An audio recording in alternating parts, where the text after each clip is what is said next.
How do I make ghosts evaporate? This gun in my hand.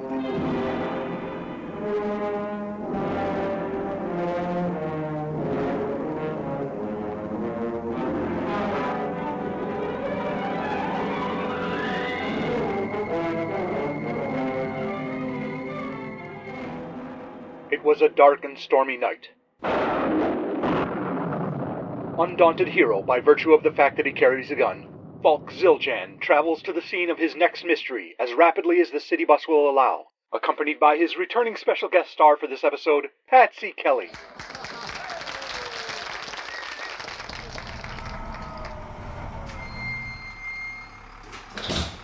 Here we are. I'm so glad the last bus stop is right next to the giant dilapidated mansion we needed to find. This place looks creepy.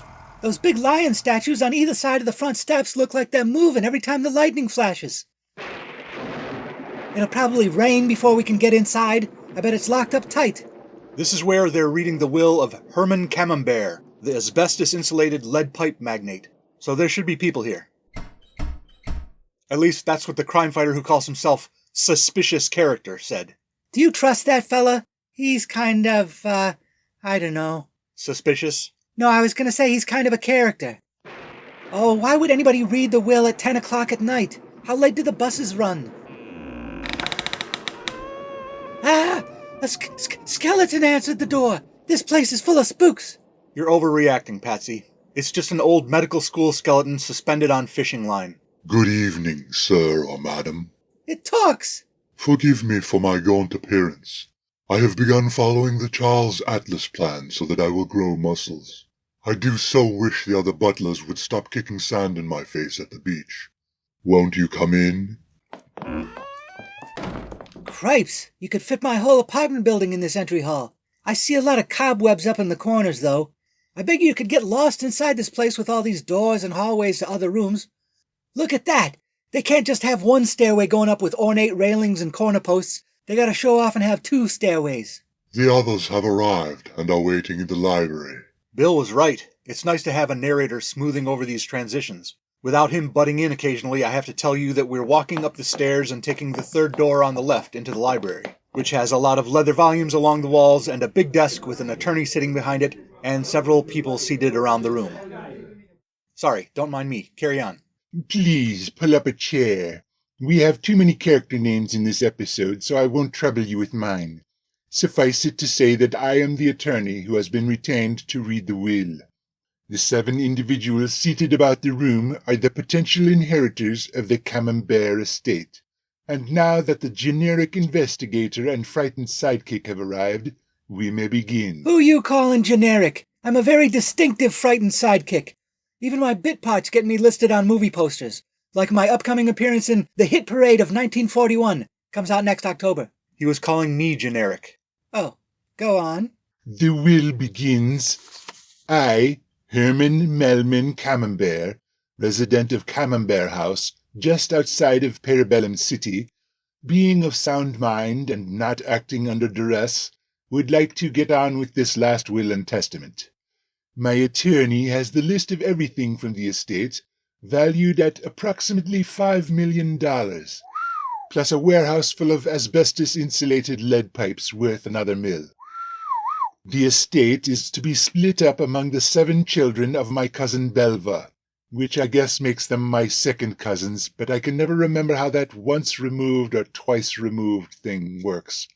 Irregardless, if they've arrived on time, we should have Bernard Wharton, Constance Wharton, Douglas Wharton, Eugenia Wharton, Falmouth Wharton, Georgie Lou Wharton, and Hypoxia Inez Wharton-Pashtoff.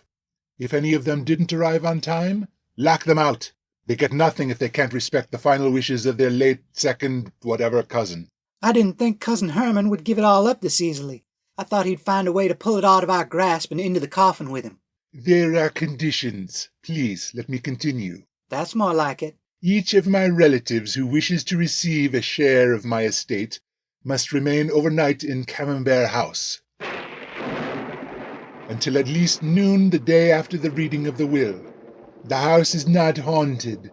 I have left behind no traps or tricks or frightening objects, other than the butler being alarmingly thin. There should be no obstacles to sleeping here overnight. It's really not much of a test of your character at all. Just seems like the thing to do. What if one of us turns up dead in the middle of the night?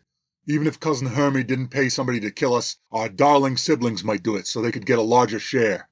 Continuing, I have no fear that any of the potential inheritors will murder each other to increase their share of the inheritance, as they are a uniformly cowardly and passive lot. He was right. Okay, sure, he's got us pegged. But if anyone refuses to remain overnight, their share of the estate is forfeit. Is this understood? Indeed. Yeah. If I must. Or you can buy your way out of the sleepover requirement by humiliating yourself and clucking like a chicken here and now. What?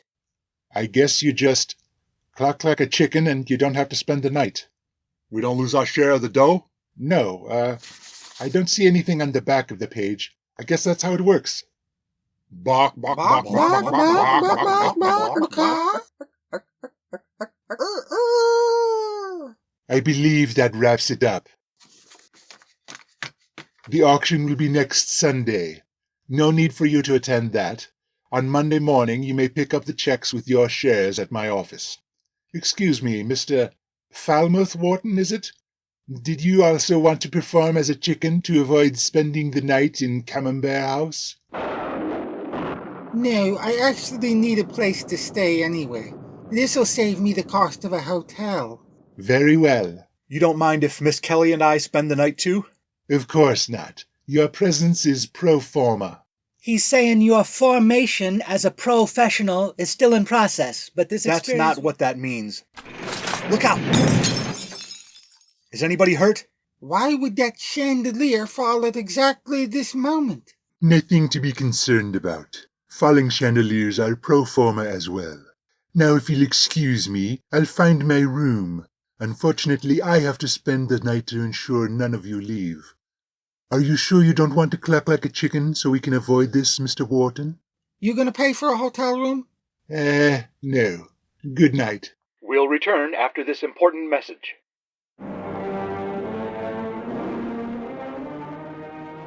Why would you patronize an organization calling itself Goodwill when there's a superior organization known as Betterwill?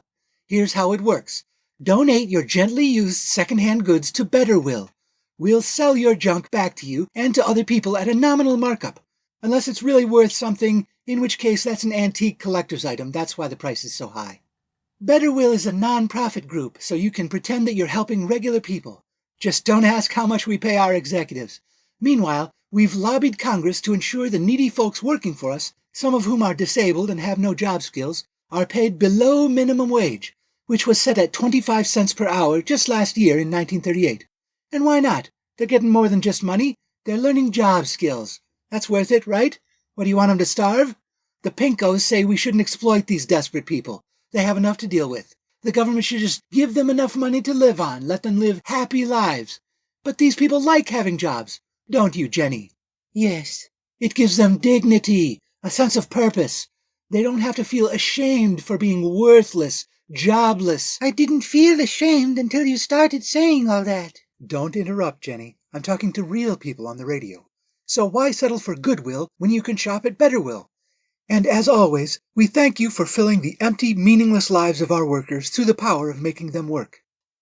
We now return to episode 112, which we were going to call The Triumph of the Reading of the Will, but then we'd need a Nazi in it to justify that title, and frankly those schmucks don't need more attention. We rejoin our heroes Falk and Patsy as they run down a long corridor with closed doors on either side, pursued by a figure in a deep sea diver suit that glows greenly and drips with seaweed.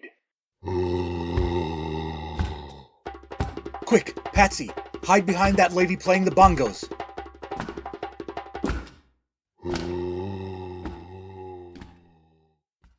Gosh, this place gives me the creeps. That's understandable. From what I've seen, the architect of this house used non-Euclidean geometry in its design. That's why we kept running in a straight line down the hall and past the same 4-foot-tall vase over and over. Why was that big dog sticking his head out of the vase? I don't know. Let's get out of here. Do you have any spare change? Why? So you can tip the lady who was playing bongos. Oh, here. And don't spend it all on comic books. Let's get back to the guest bedrooms and lock our doors. This ain't what I had in mind when I talked about spending the night together. Wait, I got an idea. We've been running away from these monsters. First the guy in the bedsheet with too many eye holes, then the life-size porcelain shepherd with the sharpened shepherd's hook, and now this deep-sea diver dripping all over the rugs. Why don't we go on the offensive?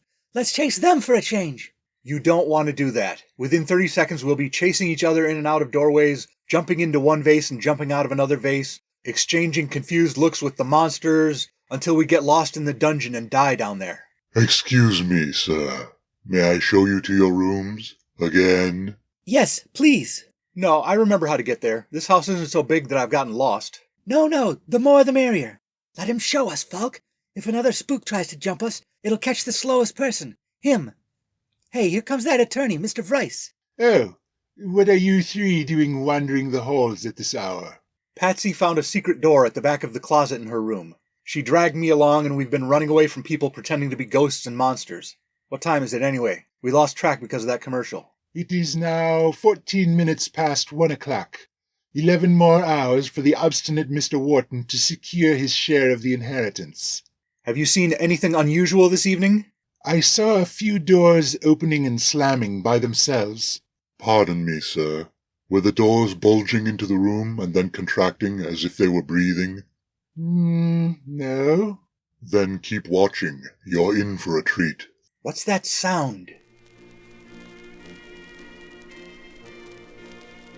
That melody is haunting. I ain't worried about the melody. I'm worried about that ghost. That's no ghost. Whoever heard of a ghost carrying a gun? Should we be worried about the gun, then? I am afraid of no ghosts. You almost got something there. Maybe workshop it a little bit. Get out. Miss Kelly, now would be a prudent time to implement your revised strategy. What strategy? Offensive maneuvers instead of defensive. Chasing the ghost. That was before it pointed a gad at me. Who dares resist me? This gun in my hand. You may have shot the gun out of my hand, but I'll still kill you, Zildjian. I was wrestling champion at my finishing school 3 years in a row, back when I was alive. Oh, no you won't! Why couldn't you get out when I moaned for you to get out? Watch the hands, mister. Nothing below the belt. Now you're misgendering me? I'm a lady. How am I supposed to tell what you are? You're a formless entity. Doesn't my voice make it clear? No, not with all that reverb or echo or whatever. She's getting away. Let her go. It's just a human being, like I told you. A ghost wouldn't leave behind a bedsheet, and a ghost wouldn't need to escape from a fight by using a trap door. It's all becoming clear to me now. The killer is... We'll return after this most important message. Why on God's green earth would you donate to or buy things from a place that calls itself Better Will, once you know there's a Best Will in your town?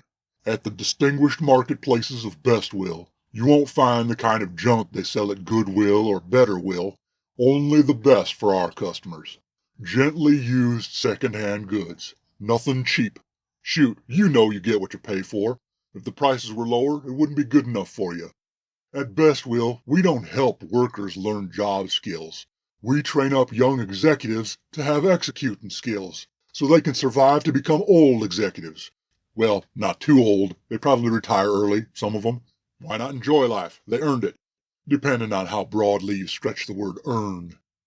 The actual donations and sales at our storefronts hardly matter to us at Best Will.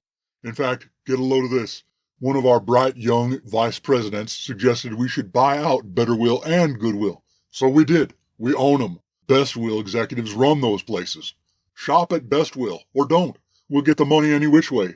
All those people working for less than 2 bits an hour work for us now. And we thank you for giving us the power to make the world work for us. In ways that are better for our workers, too, somehow. Don't make me explain it. You don't really care, do you? You can tell me that matching credenza and armoire ain't worth it? Best Will.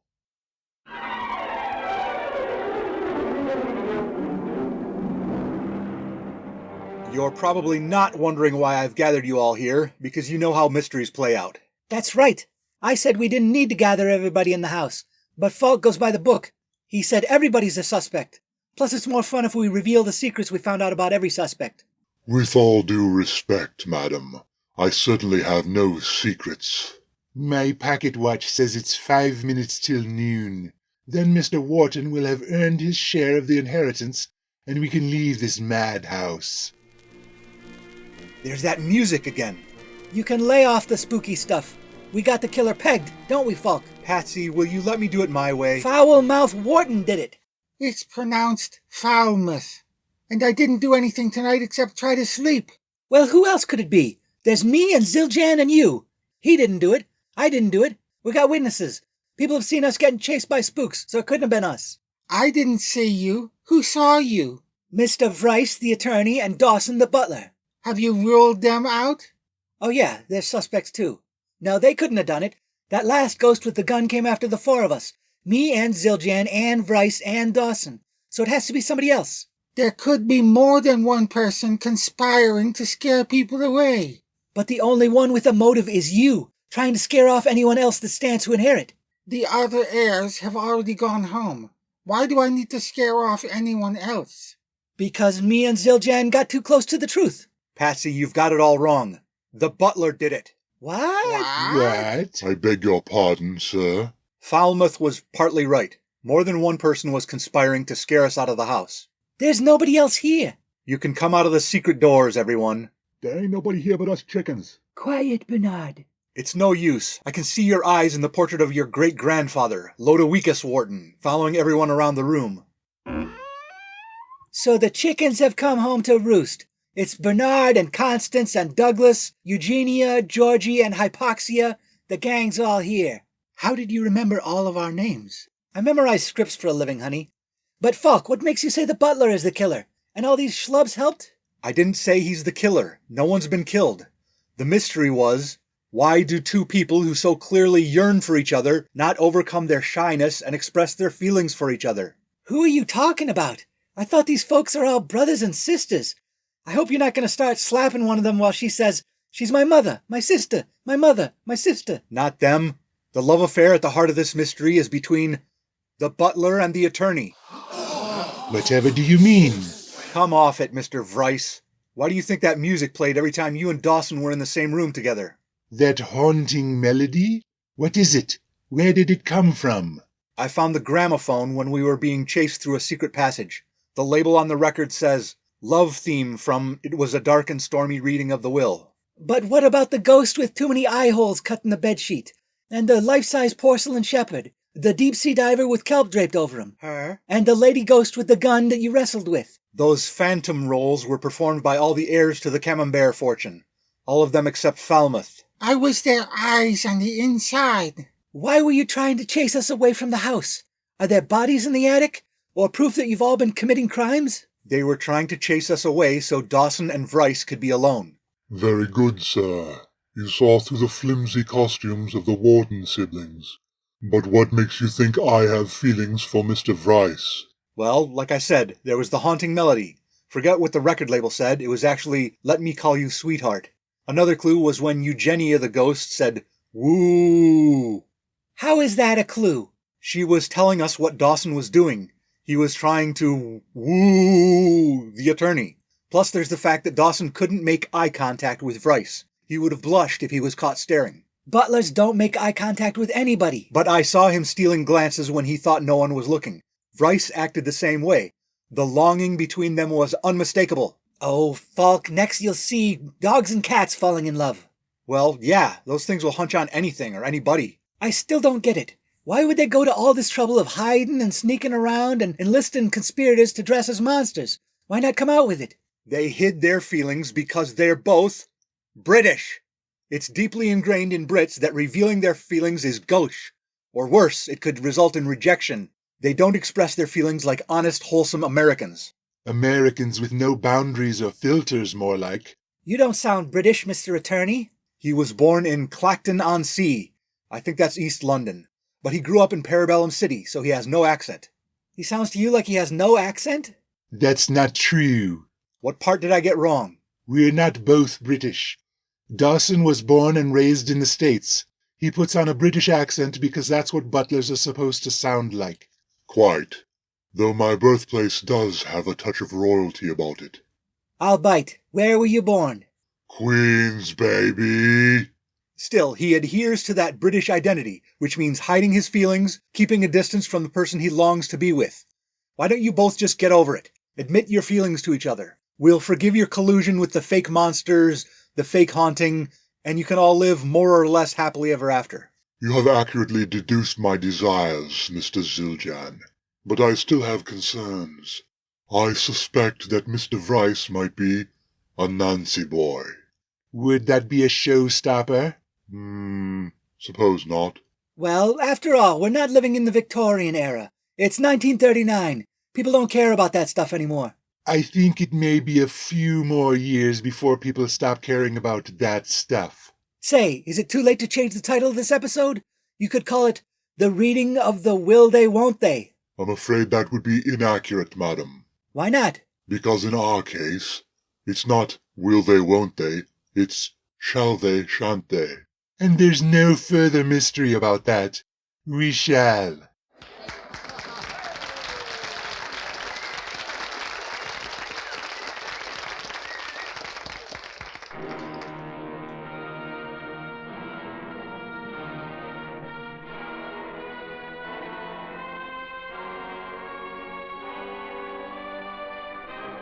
It Was a Dark and Stormy Reading of the Will, episode 112 of This Gun in My Hand, was carried out according to the final instructions of Rob Northrup. This episode and all others are available on YouTube with automatically generated closed captions of dialogue. Visit thisguninmyhand.blogspot.com for credits, show notes, archives, and to buy my books, such as Little Heist in the Big Woods and Other Revisionist Atrocities. What ensures that I get good deals at thrift stores? This gun in my hand.